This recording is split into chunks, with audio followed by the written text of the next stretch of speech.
I couldn't imagine life without sport. Whether you're trans or not, transgender or not, I think if you're a sports person, or even if you don't even have to be a sports person, just someone who loves sport, you should be able to get out there and do it.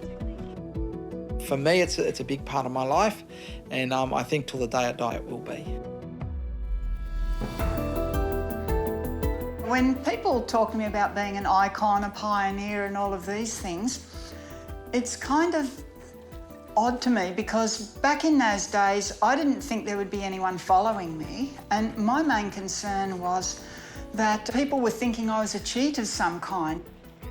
I didn't realise I was fighting for anyone's future but mine, to be honest.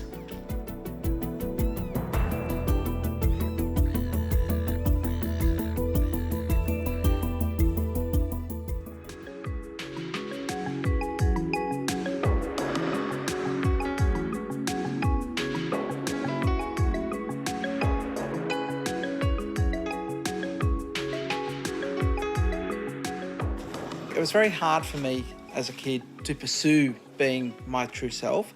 So I suppose sport became that outlet for me. And that was fine. That actually helped me a lot and probably made me strong in the way that I had to be that person in order to survive, because otherwise, if I'd have come out and been my true self, I probably would have been bullied. So I tried to be probably the most masculine person I could be, because that helped me. It was probably a lot of an overcompensation. So I sort of got to the stage at 26, and then I started doing some aerobics competition. The reason why I gravitated towards being an aerobics competitor is because then I could pursue my true self, because it was such a more inclusive environment. Like, there was gay people, there was a lot of women competing, and I wasn't particularly great at it. I was a better sprinter and a better rugby player, but I think that really helped me become who I am now, because I no longer felt that there was something wrong with me and I could do it. And it took me probably 28, 29, and I realised I really need to do this. And that was probably the time that I decided. And it was more that I didn't want to be ridiculed and mocked by people for being considered a weirdo. I just wanted to fit in. I just didn't think I would survive if I continued on as a male, because I just couldn't do it anymore.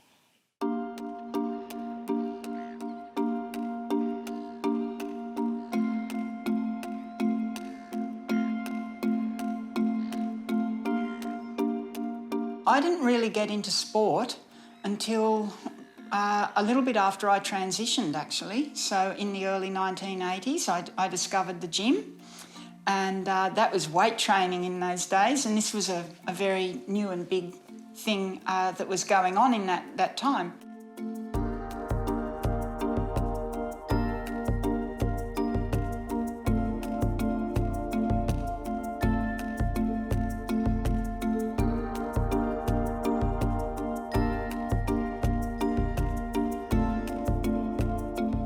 I was living with a guy and I was managing a gym, and I had all of my friends, and we had a whole life going. And we hadn't told anyone about my story and my past, because this was already like 10 years old by 1991.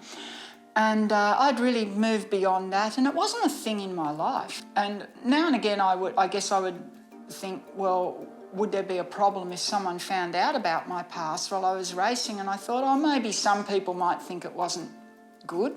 But no, I didn't think it would become the affair that it did eventually become.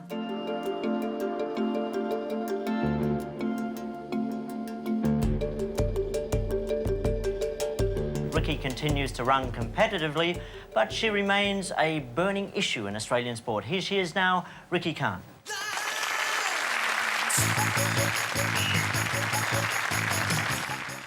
It was a complete and utter surprise to me, but what unfolded was I was discovering a very generous and welcoming and open-hearted Australia.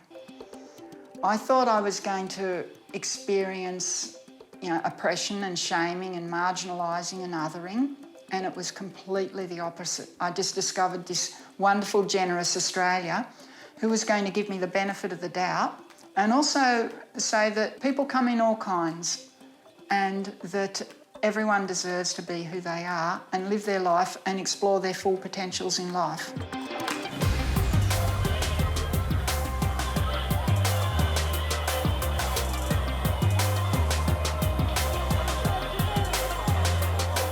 I didn't really have a problem per se. It was more in 2005 when my pass came out, and I confided in a coach, and he was my representative coach, and he went around telling a few people. He made it a little bit difficult for me, and that's when it all started.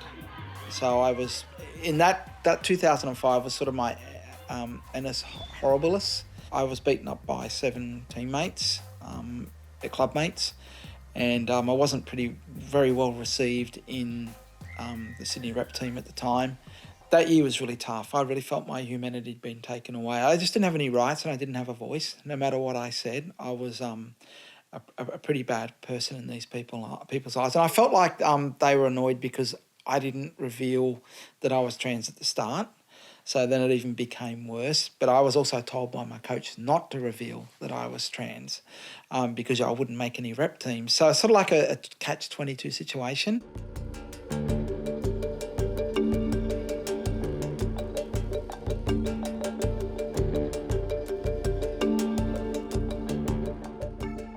There were some really positive and good experiences, and there were some negative ones too. So I'd say my sporting experiences as a trans athlete have been pretty mixed bag.